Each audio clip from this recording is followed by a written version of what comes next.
千年之乱问沧桑，今日风云又一场。曾见秦坑逢简熟，金冠美阙断琼浆。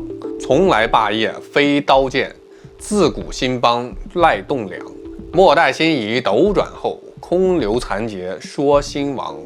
俗话说啊，再苦不能苦孩子，再穷不能穷教育。结果呢，全美高校惨遭史上最大规模的裁员，哥大博士经费被砍，当场崩溃。造成该情况的原因是什么？将给美国科研带来哪些影响？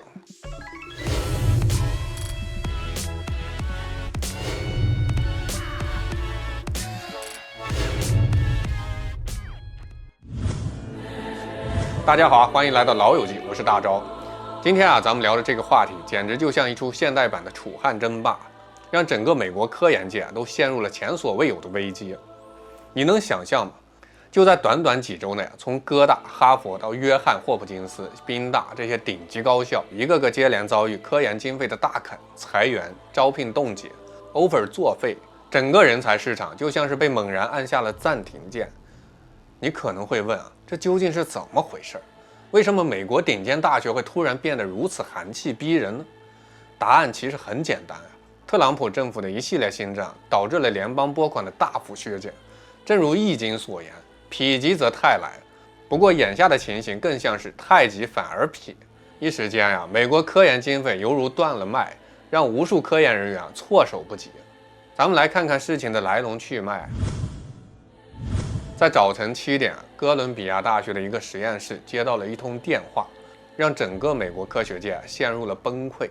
这不是科幻片的灾难场景，而是2025年真实上演的科研大屠杀。这一通电话让生物医学工程系的博士瞬间崩溃，项目资金在电话那头被告知终止，这眼泪跟无奈瞬间爆发。你眼前这个痛哭的女生是哥大研究子宫肌瘤的博士，她的 F31奖学金被当场腰斩。这意味着全球70%的女性将失去对抗不孕症的最新科研成果。更离谱的是这仅仅是个开始。短短2礼拜董王政府一刀砍断了哥大4亿美金，霍普金斯含泪裁员2000人，怒砍8亿美金的科研命脉。哈佛冻结招聘，宾大撤回录取通知书。更残酷的是2025届博士生集体坠入了黑洞，已经发出的 offer 遭强制撤回，400多个救命项目说没就没，实验室大门永久关闭，老板们集体失眠，博士生们边改简历边骂娘，整整一代科学家的梦想被拦腰斩断。最讽刺的是政府砍经费的理由居然是反犹主义。讽刺的是被砍项目的团队里就有犹太科学家，人家自己都气得骂大街，拿我们当借口搞政治斗争，太下作了。全美60所顶尖高校集体拉响红色警报，而且白宫新设的政府效率部还在以每小时1份的测资令速度让科学家们面临终极抉择。那么这种行为到底是让有些人无家可归呢，还是要放弃拯救生命的科研？当诺贝尔奖得主警告中国将接管美国科学霸权，当 Meta 首席 AI 科学家预言人才大逃亡，这场由4.7万份裁员通知引发的史诗级崩塌正在改写人类科研史。美国的实验室灯光正在大片熄灭，而黑暗中的科学家们正在寻找火种。这场特朗普掀起的科研灭绝风暴会埋葬多少改变世界的发现？明天早上7点又会有多少绝望的电话响起？有人直言不讳地说这次的资金砍刀直接砍中了美国科研的心脏，而且影响可能需要几代人才能完全体会，甚至永远没人能体会。那么这背后的原因呢？咱们来大揭秘。特朗普一刀砍了上百亿科研经费直接让学术界上演真人版的饥饿游戏。那么究竟是什么原因导致了这一切呢？归根结底就是政府的拨款政策发生了大转弯。特朗普政府的一刀切重拳削减联邦对科研的投入，直接导致像 NIH 这样的重要机构不得不停掉数百个项目的资金支持。就好比古代打仗，粮草断了，军队怎么能行军作战呢？科学家们瞬间失去了实验跟研究的生命线，连博士生博士后乃至资深研究员都面临着前途未卜的困境。这一拨款危机不仅让无数的科研人员黯然神伤，更像多米诺骨牌一样，在整个科研生态中引发连锁反应，许多原本关系到医疗、公共健康乃至国家安全的重要研究项目都被迫中断。而更严重的是顶尖科学家们纷纷远走他乡，欧洲的科研机构早已迫不及待地敞开怀抱迎接他们。大家都知道北京是中国落户最难的城市，而这批人随便挑出来一个都够的能够满足落户条件。那么这也未尝不是这些无家可归的人们一个选择吗？没错，他们或许已经来了。现在申请美国教职简直像进了地狱，尤其是那些 R1 高校，竞争难度直逼海优岗位，这就让不少有志之士不得不转向了国内。问题来了如果资助人数不变，越来越多的人蜂拥而至，那么国内的竞争岂不是更加卷？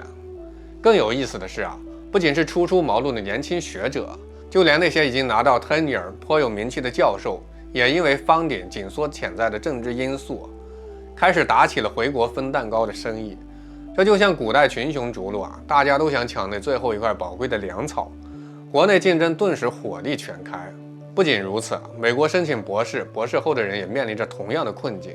许多人在美国打算装死，忍耐着，等待着熬过特朗普的4年，希望民主党上台以后能迎来转机。但是问题来了，美国砍funding到底是短期内的应急之举，还是长远政策的转型？如果美国债务问题长期得不到解决，依赖联邦资金的大时代恐怕会一去不复返。古人云工欲善其事，必先利其器。当研究人员失去了他们赖以生存的利器，又怎能有出色的研究成果？今天咱们不仅要正视这一现实，更要勇于质疑跟探讨，这种政策到底是在为未来铺路，还是在无形之中埋下了隐患？也许正如知己知彼，百战不殆，只有清楚了了解问题的根源，我们才能在未来找到突破困局的钥匙。回顾上一任川普时期他不仅收紧了理工科研究生签证，连拜登任内也未能废除的10043政策，这一切都在告诉咱们，即使民主党上台，也未必能让科研资金恢复到昔日的热度。国内产业升级力度不足光靠国内培养的博士人数根本装不下，再加上海外人才回流更会让竞争如火如荼由此可见，这不仅仅是经费缩水那么简单，更是一场美国科研国际竞争力的大溃败。说到这儿呢，不禁让人想起了中国古代的智慧，危机中蕴藏着转机。正如《道德经》中提到，祸兮福所依，福兮祸所伏。虽然美国当前面临着科研资金断流的严峻局面，但这也是为全球科研环境的重构提供了机遇。或许这正是一个重新审视科研投入、打破常规创新思想的最佳时机。看到历史上许多转机点都是在危机中孕育出来的，就像悬梁刺股那样的苦读精神，正是在逆境中激发了无数人才的智慧跟潜能。说到这儿，有没有觉得这场科研风暴有点像极了现代版的赌神游戏？